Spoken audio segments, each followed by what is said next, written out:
ચલો તો 11 સાયન્સના વિદ્યાર્થી મિત્રો, ગઈકાલે આપણે લક્ષ અને વિકલન લિમિટ્સ એન્ડ ડેરિવેટિવમાં લક્ષ વિશેનો ખ્યાલ, એને શોધવા માટેની જુદી જુદી પદ્ધતિઓનો વિચાર કરેલો. હવે આજે આપણે લક્ષ શોધવા માટેની સૌથી વધારે ઉપયોગમાં લેવાની છે એવી ચોથી પદ્ધતિ એટલે કે કાર્ય નિયમો અને પ્રમાણિત રૂપો શીખવાના છે. તો કાર્ય નિયમો એટલે કે બીજગણિત, એલ્જિબ્રા ઓફ લિમિટ્સ. લિમિટનો એલ્જિબ્રા કેવું હોય છે? તો જો એમાં તમારે આવા નિયમો યાદ રાખવાના છે. પહેલો નિયમ આવો છે, limit x tends two a fx plus gx.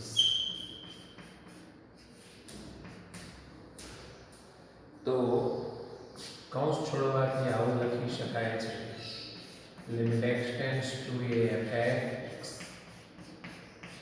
Plus limit x tends two a gx. બે કરતાં વધારે વિધેયો હોય કૌંસની અંદર અને બહાર લિમિટ લખી હોય તો આ રીતે કૌંસ છોડીને લિમિટ બધાને આપી શકાય છે. જો લિમિટ એ કિંમત નથી, એ અંદર ગુણાઈ જાય છે એવું નથી, પણ આ એક પ્રકારનો નિયમ જ છે. પ્લસ માટે છે અને માઇનસ માટે પણ છે. ચાલો બીજો નિયમ, limit x tends two a fx into gx. તો આવું લખી શકાય, limit x tends two a fx into limit x tends two a gx. બરાબર, ગુણાકાર ઉપર પણ આ રીતે લિમિટનું વિભાજન કરી શકાય છે. અને આવું ના ગમે તો આવું લખી શકાય છે. પછી એવું ના ચાલે કે લિમિટ ગુણ્યા લિમિટ એટલે લિમિટનો સ્ક્વેર, એવું ના થાય. ચાલો પછી ત્રીજો નિયમ છે, limit x tends two a fx upon gx. ભાગાકાર માટે તો તમે આવું લખી શકો છો, limit x tends two a fx upon limit x tends to a gx. એટલે ઉપર નીચે બંને ફંક્શનને લિમિટ આપી શકાય. પછી એવું ના થાય લિમિટ કટ થઈ જાય, એવું ના થાય. આવું ના લખવું તમે આવું લખી શકો છો. અને ચોથો અને છેલ્લો કાર્ય નિયમ, આમ તો પાંચમો પણ એક છે, limit x tends to a lambda into fx. lambda belongs to r, અચળ છે, કોન્સ્ટન્ટ. તો lambda ને બહાર મૂકી દો અને limit x tends to a fx. બીજો એક સંયોજિત વિધેયના લક્ષનો નિયમ છે, ચલો લખાવો જાણતા. Limit x tends to a fo-gx. તો આવું જરૂર પડે કરી શકાય, f of limit x tends to a gx. તો આ છે એ લક્ષના કાર્ય નિયમો, જેને આપણે કીધું છે લક્ષનો બીજગણિત. હવે આપણે અગત્યની બાબત શીખવાની છે, લક્ષના પ્રમાણિત રૂપો, the standard forms of limit. એ ખાસ યાદ રાખવાના છે. તો આજનું આ લેક્ચર બહુ જ અગત્યનું છે, ધ્યાન રાખજો. 12થમાં પણ જરૂર પડે તો આ લેક્ચર ફરીથી પાછું તમારે એકવાર રિપીટ કરી દેવાનો. 12થમાં જ્યારે આવશે સાતત્ય અને વિકલન, એ વખતે આ પોર્શનની તમારે ફરીથી જરૂર પડશે. ચાલો તો પ્રમાણિત રૂપો આ ઓર્ડરમાં લઉં છું. પહેલું સ્ટાન્ડર્ડ ફોર્મ છે, limit x tends to a x raised to a. fx ની જગ્યાએ આપણને એક વિધેય આવું આપેલું x રેઝ ટુ n, તો આનું લક્ષ આનું લિમિટ શું થાય? x એની નજીક જાય છે, આ કિંમત કોની નજીક જાય?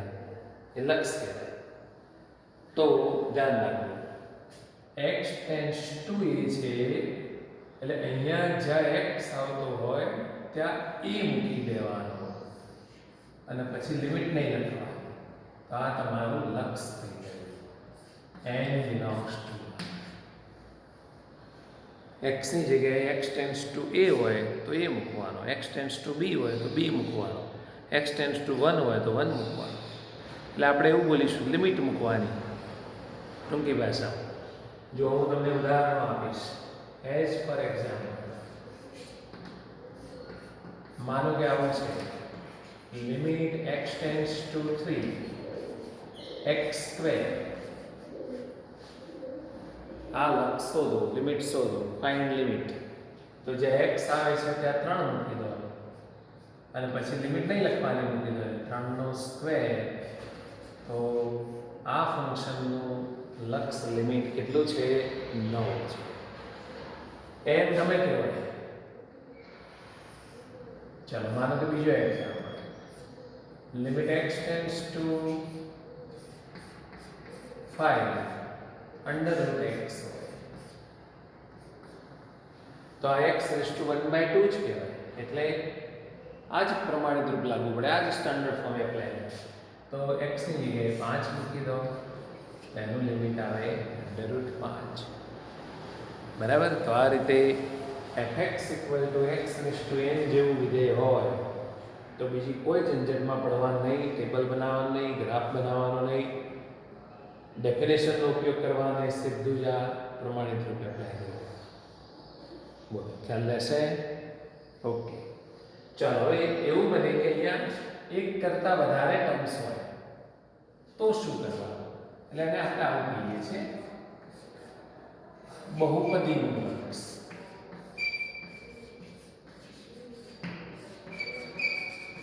यानी लिमिट ऑफ पोलिनोमियल.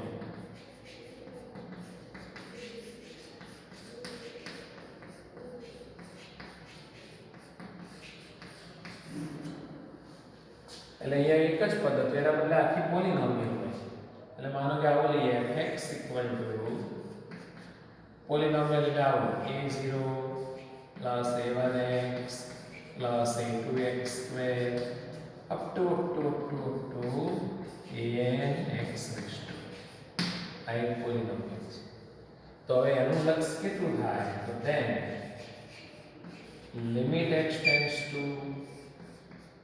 અહીંયા આપણે b નો ઉપયોગ કરીએ કારણ કે a નો ઉપયોગ અહીં કર્યો છે એટલે બે પાછા જગાડવા પડે. Limit x tends two b fx કેવી રીતે શોધવાનું? તો limit x tends two b, હું fx ની જગ્યાએ આ મૂકી દઉં a0 plus a1x plus a2x square up to anx raised to n.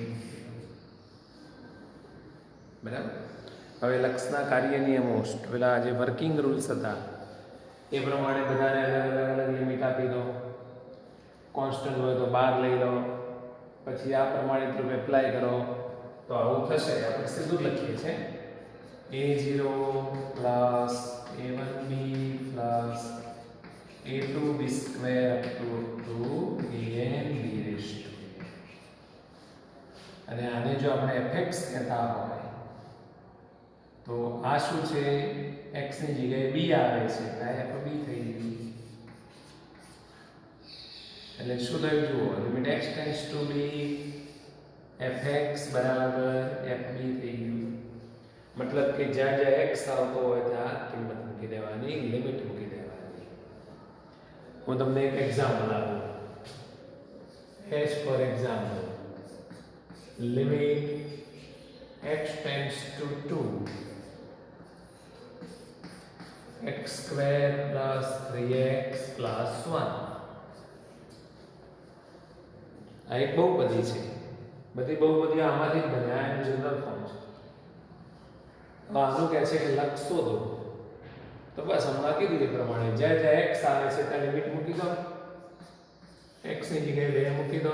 2 square 3 into 2 plus 1 4 plus 6 plus 1.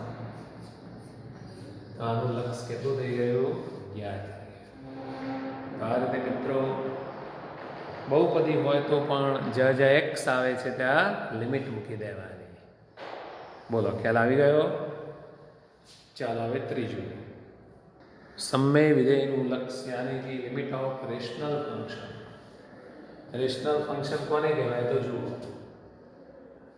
fx બરાબર gx upon hx આવું હોય. એમાં gx અને hx બે બહુપદીઓ હોય, પોલિનોમિયલ. તો આને શું કહે છે? રેશનલ ફંક્શન ને સમય વિધેય કહે છે. હવે માનો કે આનું લક્ષ શોધવું છે તો limit x tends two a fx. તો limit x tends two a gx upon hx.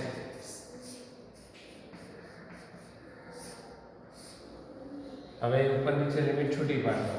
Limit x tends two a gx upon limit x tends to a hx. બરાબર. હવે આ એક બહુપદી છે. બહુપદીનું લક્ષ શોધવું તો હમણાં જ ઉપર શીખ્યા. જે x આવે છે ત્યાં લિમિટ મૂકી દો, એટલે x આવે છે તો અહીંયા a મૂકી દો. તો ga ભાગ્યા નીચે પણ બહુપદી છે h. પણ અહીંયા એક ધ્યાન રાખવું પડે કે નીચે તમે જ્યારે લિમિટ મૂકો છો ત્યારે 0 ના થવું જોઈએ. h is not equal to 0. કારણ કે નીચે 0 થાય ડિનોમિનેટર એટલે અવ્યાખ્યાયિત. હવે gx upon hx બરાબર fx હોય તો ga upon h શું કહેવાય ભાઈ? fa. તો જુઓ, સમય વિધેયનું લક્ષ શું થયું કે જ્યારે fx માં x આવે છે ત્યારે એ મૂકી દેવાનું. એટલે આ રીતે અંશમાં એક પદાવલી હોય, છેદમાં બીજી પદાવલી હોય તો પણ જ્યાં જ્યાં x આવે છે ત્યાં લિમિટ મૂકી દેવાની. પણ ખ્યાલ રાખવાનો, લિમિટ મૂકવાથી છેદ 0 ના થવો જોઈએ, ડિનોમિનેટર 0 ના થવું જોઈએ. ઉપરનું 0 થાય ચાલે પણ નીચેનું 0 ના થવું જોઈએ. કારણ કે તમે જાણો છો ઉપર 0 હોય નીચે 5 હોય તો આનો જવાબ 0 આવે. પણ ઉપર 4 હોય નીચે 0 હોય તો નોટ ડિફાઇન્ડ. 0 upon 0 પણ નોટ ડિફાઇન્ડ. આ નોટ ડિફાઇન્ડ. એટલે ક્યારે મુકાય કે જ્યારે ડિનોમિનેટર 0 ના થતો હોય તો. એનું હું તમને એક એક્ઝામ્પલ આપું છું, તમે ચોપડામાં લખી દો.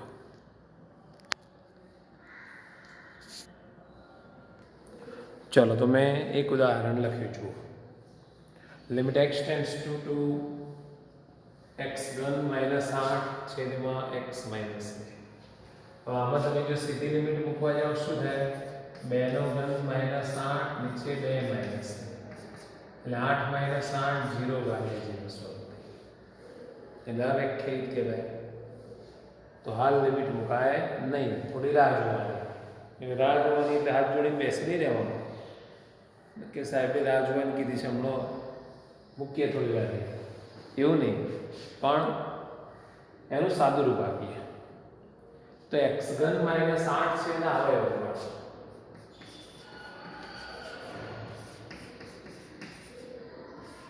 x ની 3 ઘાત -2 ની 3 ઘાત કહેવાય. ઓકે, હવે અવયવ આવડે છે, સ્પ્લિટ કરવાનું. તો x - 2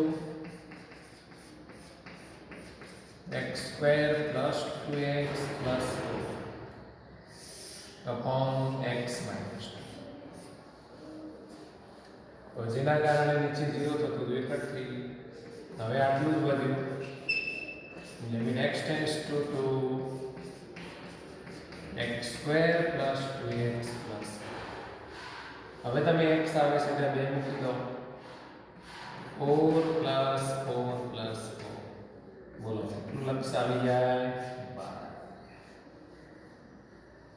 એટલે નીચે 0 થતું હોય તો આવી રીતે તમારે અવયવ પાડવાના, યાની કે સ્પ્લિટ કરવાનું, અથવા અન્ય કોઈ રીત પણ આવડતી હોય તો એપ્લાય કરે આવડશે. એક છેલ્લે પ્રમાણિત રૂપ આવશે ચોથું, એની મદદથી પણ આ દાખલો ગણાશે. કોઈ કે એક વખત આવું કર્યા પછી 0 થતો ફરી પાછું આગળ સાદું રૂપ આપવાનું, સિમ્પ્લિફાય કરવાનું. આ 3 પ્રમાણિત રૂપ હાલ ધ્યાનમાં રાખો. ઉદાહરણ લખી દો. હવે હું તમને ચોથું ગણાવું છું.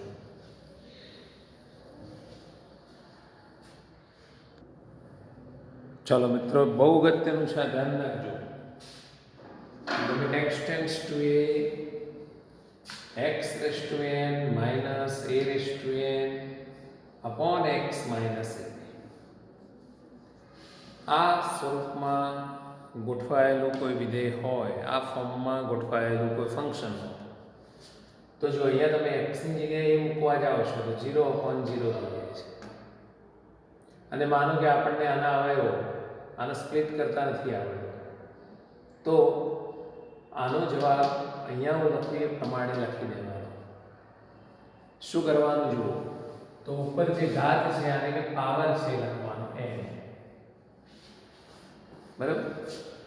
પછી આ કોન્સ્ટન્ટ હોય છે ઉપર, આ a raised to n, x variable ગણાય છે, અહીંયા a કોન્સ્ટન્ટ ગણાય છે. એનો જે પાવર છે એ ઓછો કરી દેવાનો, n a raised to n minus આ એનો છે. સ્પ્લિટ નહીં કરવાનું, બીજું કશું નહીં કરવાનું, સીધો જ આની મદદથી જવાબ લખી. આ ફોર્મમાં ગોઠવાયેલું હોય તો બરાબર. હવે જો આ દાખલો છે, માનો એ દાખલો અહીંયા હું આ પ્રમાણે લખી દઉં. Limit x tends two a x ની 3 ઘાત a ની અહીંયા 2 છે, x tends two 2. Limit x tends two 2 x ની 3 ઘાત minus 8 upon x minus 2. તો limit x tends two 2 x cube minus 2 cube upon x minus 2. હવે જો આ ફોર્મમાં ગોઠવાઈ ગયું, હમણાં હું તમને કહું છું આ ફોર્મમાં કઈ કઈ બાબતોનું ધ્યાન રાખવાનું છે, બરાબર. અત્યારે સીધું તમને દેખાઈ જાય છે કે એ સ્વરૂપમાં જ છે. તો આ જે પાવર છે એ લખી દેવાનો, અને આનો એક પાવર ઓછો કરી દેવાનો, 2/2. તો તમારો આન્સર આવી જાય.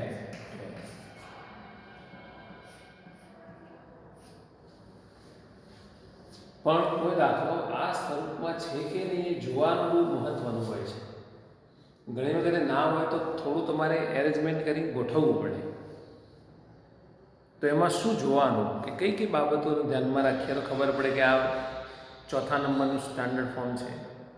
તો જો હું તમને નીચે બાબતો જરા મારી રીતે લખાવું, કોઈ જગ્યાએ લખેલી નહીં હોય, જો એમાં કઈ કઈ બાબતો જોવાની. તો નંબર 1, આ જે બે ટર્મ હોય, આ જે બે પદો હોય એની ઘાત સરખી હોવી જોઈએ, પાવર સરખા હોવા જોઈએ. તો એક યાદ રાખવાનું, ઘાત સમાન હોવી જોઈએ.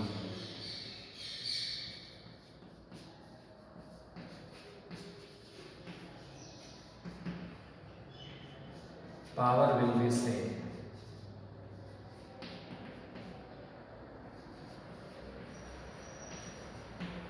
ચાલો પછી બીજું, એ જે ઘાતવાળા પદો હોય એની વચ્ચે માઇનસ હોવું જોઈએ, બરાબર. વચ્ચે માઇનસની સાઇન હોવું જોઈએ. પ્લસ હોય તો માઇનસમાં કન્વર્ટ કરવાનું, બરાબર. પછી ત્રીજું, એ તમે ઘાત દાબી દો, આમ પટ્ટી મૂકી દો, તો જે તમને દેખાય છે એ જ નીચે છે. જો x માઇનસ એ નીચે છે, તો ઘાત દાબવાથી નીચેનું પદ મળવું જોઈએ. ઇંગ્લિશ મીડિયમમાં તમે તમારી ભાષામાં યાદ રાખજો, ઘાત દાબવાથી નીચેનું ટર્મ, આમ તો નીચેને બદલે ઉપર પણ હોય, નીચેનું ટર્મ બનવું જોઈએ.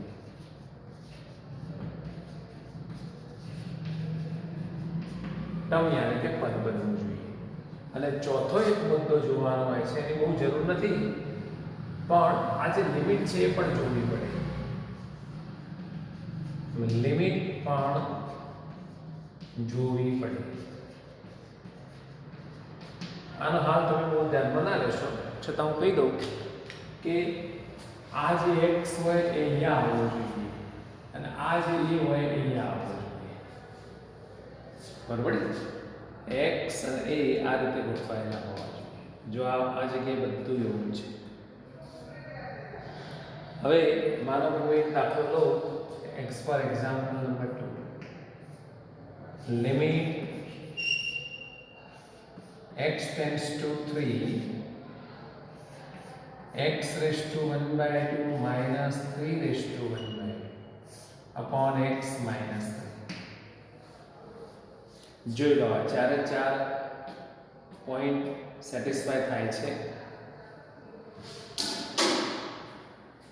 તમે તમારી રીતે ચેક કરવાનું. ત્યાં સુધી બોર્ડ સાફ કરી દો.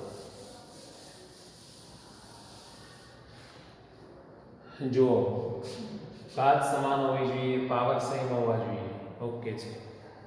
વચ્ચે માઇનસ હોવું જોઈએ, બેની વચ્ચે માઇનસ છે. ઘાત દાબવાથી નીચેનું પદ બનવું જોઈએ. ચલો ઘાત દાબી દો, તમને દેખાય છે? હા, x - 3 તો નીચે x - 3 છે. અને લિમિટ પણ જોઈ લેવી. આ x અહીં આવે છે, 3 અહીં આવે છે. તો કમ્પ્લીટલી સ્ટાન્ડર્ડ ફોર્મ જ ગોઠવાયેલું છે. તો આનો જવાબ શું થાય? તો પહેલો જે n હોય મૂકી દેવાનો અને પછી આ ઉપર કોન્સ્ટન્ટ આવી છે એની ઘાતમાંથી 1 માઈનસ કરી પાવર 1 માઈનસ. તો આ તમારો જવાબ થઈ ગયો. બરાબર? તો આવું થશે 1/2 3 - આટલું રાખો તો વાંધો નહીં, અને આમ કરીએ તો વિચારશે. એટલે 1/2√3 યાની લિમિટ આવે. તો આ ચાર મુદ્દાઓ યાદ રાખશો એટલે તમને ખબર પડી જશે. ઘણા દાખલામાં આપણે જાતે ગોઠવવું પડશે. તો હમણાં આપણે ઉદાહરણો કે સ્વાધ્યાયના દાખલા જોઈએ છે. ઘણી વખત એવું બનશે કે આ ઊંધું આવે, નીચેનું હોય ઉપર આવે, ઉપરનું હોય નીચે જતું રહે. તો એ વખતે આ જ સ્ટાન્ડર્ડ ફોર્મ કહેવાય, પણ જવાબ છે 1/3 કરીને લખવાનો. કોઈ વખતે આ ઊંધું આવતું હોય તો જવાબ તમારે 1/3 કરીને લખવાનો. જો અમારો એક દાખલો એવો હોય, limit x tends to 2 x - 2 upon x raised to 5 minus 2 raised to 5. ઊંધું આવે છે તો એકચ્યુઅલી આવું થાય છે, તમે સમજવા જાવ. લિમિટ x tends to 2 1 પેલાને નીચે લઈ લઈએ, x raised to 5 minus 2 raised to 5 upon x minus 2. હવે લિમિટ આના આપી દઈએ એટલે આવું થઈ જાય 1 upon limit x tends to 2 x raised to 5 minus 2 raised to 5 upon x minus 2. તો એ જ પ્રમાણે તો બની ગયું. તો એના પ્રમાણે નીચે જવાબ લખવાનો થશે 1 upon, ચલો ઘાત છે 5 અને આની એક ઘાત ઓછી લખવાનો, 2 × 4 = 16, 16 × 5 તમારો જવાબ આવે 1/8. એટલે માનો કે આવી બધી પ્રક્રિયા ના કરો, સીધો જ 1/8 જવાબ લખો તો વિચારે. તો આ ખૂબ અગત્યનું પ્રમાણિત રૂપ છે ચોથા નંબરનું. એટલે 12મા ધોરણમાં પણ હું બોલીશ કે ચોથા નંબરનું સૂત્ર, એટલે તમને ખ્યાલ આવી જવો જોઈએ. નથી તો ઘણા નામ ખાલી મ્યુઝિક વાગન કહી દી સાહેબ આ પિક્ચરનું ગીત છે, એવું આમાં થવું જોઈએ. x - n - a - એવું સહેજ સંભળાય ખબર પડવી જોઈએ કે એ આ લક્ષનું આ અગત્યનું પ્રમાણિત રૂપ છે. ચલો હવે પાંચમું પણ એટલું જ અગત્યનું છે. લિમિટ થીટા ટેન્ડ્સ ટુ 0, આમાં ત્રિકોણમિતિ એવી રહી છે. sin θ upon θ હોય તો 1 મૂકી દેવાનું. આમાં પણ એવું નહીં લાવ થીટાની જગ્યાએ 0 મૂકીએ એવું નહીં મૂકવાનું. આ સીધું સૂત્ર જ છે. આની કિંમત 1 મૂકીને મેં થીટાનો એટલા માટે ઉપયોગ કર્યો બધે x આવતો તો થોડું જુદું પડે. આમાં શું જોવાનું જુઓ તો સાઈનની જોડે જે થીટા હોય એ નીચે હોવો જોઈએ અને એ જ થીટા અહીંયા આવવો જોઈએ. 3 જગ્યાએ આવવું જોઈએ. સાઈનની જોડે જે થીટા હોય એ નીચે હોવું જોઈએ, એ જ થીટા અહીંયા હોવો જોઈએ. બીજું સાઈનનો જે પાવર હોય અહીંયા 1 છે તો થીટાનો પાવર 1 હોવો જોઈએ. સાઈન સ્ક્વેર હોય તો નીચે થીટા સ્ક્વેર થવો જોઈએ. હું હમણાં ઉદાહરણ લઈને ખબર પડશે. માનો કે limit x tends to 0 sin 4x upon x છે. તો જુઓ આ છે 1 ના થાય કારણ કે અહીં 4x છે નીચે x જ છે તો 4 વડે ભાગી દો 4 વડે ગુણી દો. Limit x tends to 0 sin 4x upon 4x અને ઇન્ટુ 4. ચલો બે જગ્યાએ થીટા આવી ગયો. ઓકે અહીંયા નથી તો અહીં બે બાજુ 4 વડે ગુણી દો તો limit 4x tends to 4 into 0 એટલે 0 sin 4x upon 4x into 4 તો આનું મૂલ્ય 1 થઈ ગયું અને પેલું કોન્સ્ટન્ટ છે કોન્સ્ટન્ટની લિમિટ કોન્સ્ટન્ટ જ થાય. તો આ પણ એક અગત્યનું પ્રમાણિત રૂપ છે. આનો પણ આપણે ઘણી બધી જગ્યાએ ઉપયોગ કરીશું. ધ્યાન રાખજો તમે. માનો કે બીજું એક એક્ઝામ્પલ લઉં. Limit x tends two 1 sin x minus 1 upon x minus 1 આવું લઈએ તો જુઓ તમે થીટાની જગ્યાએ x minus 1 છે નીચે x minus 1 છે પણ અહીં નથી તો આ લિમિટનો જે એરો છે બંને બાજુથી -1 કરવો એટલે આવું થઈ જાય limit x minus 1 tends to 0 sin x minus 1 upon x minus 1 અહીં 0 જ આવવું જોઈએ તો આનું મૂલ્ય પણ બદલે. તો આ રીતે આ એક અગત્યનું પ્રમાણિત રૂપ છે. આનો પણ મોટા પાયે ઉપયોગ થવાનો છે. અને હવે છેલ્લું પ્રમાણિત રૂપ લખાવી અને આપણો આજનો વિડીયો આજનું લેક્ચર પૂરું કરીશું. તમે પ્રમાણિત રૂપો તૈયાર કરી દો અને પછી આપણે દાખલાઓ ગણીશું. Limit x tends to 0 1 minus cos x upon x હોય તો 0. આનો ઉપયોગ ઓછો થાય છે ને આવો કોઈ યાદ રાખવા જેવું એ નથી.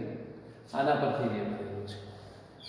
તો આ રીતે ચોથું અને પાંચમું બહુ અગત્યનું પ્રમાણિત રૂપ છે. જો આવું સાઇન માટે જ બને કોસ માટે ના બને. કોસ થીટા પણ થીટા હોય તો 1 ના થાય એટલે તમે જાતે પાછા પોતાના ઘરના સૂત્રો ના બનાવી દેતા.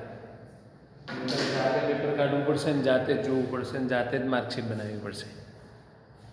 ખ્યાલ આવ્યો? તો આ રીતે આ પ્રમાણિત રૂપોનું બહુ જ મહત્વ છે.